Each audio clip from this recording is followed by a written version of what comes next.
Sir చెప్పండి sir. ఇందాక 90 స్పీడ్లో వెళ్తుంటే బండి అయిపోయిందన్నా. ఏందని చూస్తే గేర్లు పడట్లేదు. అవునా? సార్ ఒకసారి బండి తీసుకురారా. ఒక నిమిషం అన్నా.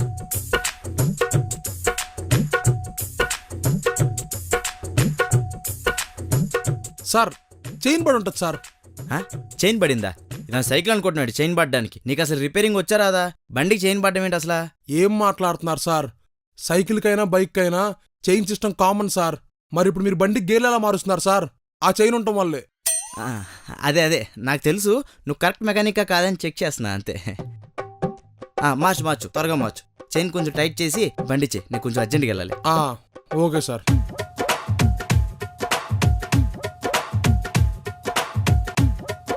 అన్న చైన్ బాగా లూజ్ అయినట్టుంది. అదే సార్ నేను అదే చెప్దాం అనుకుంటున్నా. ఇప్పుడు చైన్స్ పాకెట్లు మొత్తం పోయినాయి సార్. అర్జెంట్గా మార్చుకోవాలి. ఎంత అవుద్ది? ఒక 1500 అయింది సార్. అంత వద్దులే, మన దగ్గర ఇప్పుడు అసలే డబ్బులు లేవు. దాన్ని కొంచెం టైట్ చేసి ఏదో విధంగా మేనేజ్ చేసి ఇచ్చే. కొంచెం త్వరగా ఇచ్చే. మేనేజ్ చేస్తా సార్, కానీ కుదిరినంత తొందరగా మార్చుకోండి sir. Okay okay sir.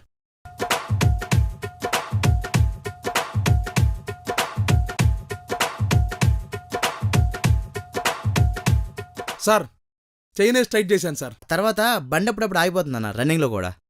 RPM set చేయాలి సార్. అది కొంచెం చెక్ చేయి. Okay sir. అన్న ఆ క్లచ్ కూడా కొంచెం టైట్ చేయవా అన్న? ఈ డోమ్ లేదో సౌండ్ వస్తుంది అన్న. నెంబర్ ప్లేట్ చూడవా అన్న? ఆ హార్ను కొంచెం సౌండ్ రావట్లేదు అన్న. ఒక్కోసారి ఒకటి వస్తుంది, ఒక్కోసారి రావట్లేదు. ఇది బ్రేక్ అన్న. ఫ్రంట్ బ్రేక్లో డిస్క్ ఆయిల్ అయిపోయినట్టు చూడు. అయిపోయిందన్నా? అయిపోయింది సార్. ఎంత అయిందన్నా? 1000 రూపాయలు సార్. ఏంటే జస్ట్ కవర్ తీసి చైన్ టైట్ చేయడానికి 1000 రూపాయలా? సార్ మీరు ఆ చైన్ టైట్ చేయించుకోవడంతో పాటు చిన్న చిన్న రిపేర్లన్నీ చేయించుకున్నారు కదా సార్. హలో, అవి రిపేర్లు కాదు, జస్ట్ బోనస్లు అంతే. చిన్న వాటికి కూడా డబ్బులు ఇస్తారా? మహా అంటే 50 రూపాయలు. ఫోన్లేని 100 ఎత్తున్నాను. ఇంకేం మాట్లాడుకో. అయిందా? బాగైందా? ప్రతిదానికి ఓవర్ ఎక్స్ప్రెషన్. అన్నా నమస్తే. అన్న నమస్తే. మీరు పోయిన సంవత్సరం నీ దగ్గర బండి వాటర్ సర్వీసింగ్ చేయించానులే. అలాగే అన్న. సర్లే, నీ పని చూసుకో. ఓకే. ఏదో పలకరిద్దామని వచ్చాను అంతే. అన్నా ఇప్పుడు ఈ బండి ఉంది కదా? ఉంది. ఇది యాక్సిలేటర్ ఉంది కదా? ఉంది. బండి మధ్యలో రేసింగ్ ఎత్తుంటే అయిపోతుంది. అలా రేసింగ్ ఎత్తున ఉండాలి. ఎందుకంటే ఒకసారి బండి తీసుకురా, చెక్ చేద్దాం. దాన్ని తీసుకురావడం ఎందుకు? నా బండి బానే ఉంది. జస్ట్ ఇన్ఫర్మేషన్ కోసం, ఏదే జనరల్ నాలెడ్జ్ పెంచుకుందామని. అవునా? అలా అయితే ఏం చేస్తారా అని.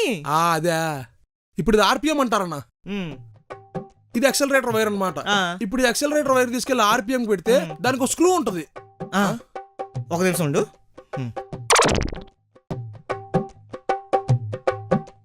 ఇది ఎక్సెలరేటర్ వైరు, ఇదేమో ఆర్పిఎం అన్నాడు. ఇది కొంచెం స్క్రూ ఇప్పితే ఆ తర్వాత అడిగొద్దాం. అనా ఏం లేదు, ఎవరు తెలిసిన వాళ్ళు పిలిస్తే మాట్లాడడానికి వెళ్ళాను.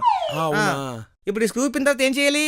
ఇప్పుడు ఆ స్క్రూ ఇప్పిన తర్వాత ఆ ఎక్సెలరేటర్ వైరు దాని మీద స్క్రూ వైర్ పెట్టి అలా తిప్పుతూ ఉండాలి. వెంటనే రైజు. అన్నా ఆగు, ఫోన్ వచ్చింది. హలో, ఏమైంది? బాబాయ్ కొంట్లో బాలేదా? డీటెయిల్స్ అడుగుతాడు, చెప్తుంటే మధ్యలో ఫోన్ అంటాడు, చుట్టాలు అంటాడు. చెప్పాను, ఇచ్చాను. ఆ తర్వాత అన్నా ఆ తర్వాత ఏం చేయాలి? ఇదిగా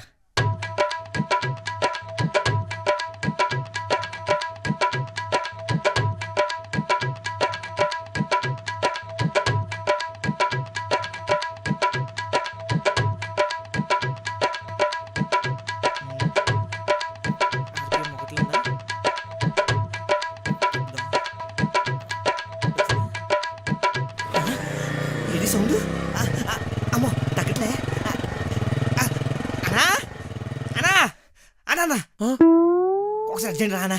ఏమైంది? ఒకసారి అర్జెంట్ రానా ప్లీజ్. ఏమైంది భయ్యా? రానా చెప్తాను నీకు. రానా దా చూడు. ఏంటి భయ్య ఎంత రేజ్ అవుతుంది? అదేనా నాకు అర్థం కావట్లేదు. అసలు ఎవరు బండి ఇది? నా బండేనా? అంటే నీ దగ్గర ఒకటి కనుక్కొని వచ్చి ఇక్కడ నేను రిపేర్ చేస్తున్నాను. మళ్ళీ తీసుకుంటే డబ్బులు ఎక్కువ తీసుకుంటావేమో అని. భయ్యా ఇది చాలా చిన్న రిపేర్ భయ్యా, మా దగ్గరకు వస్తే ఈజీగా అయిపోయేదిగా. మీకేమీ తెలియదు కదా.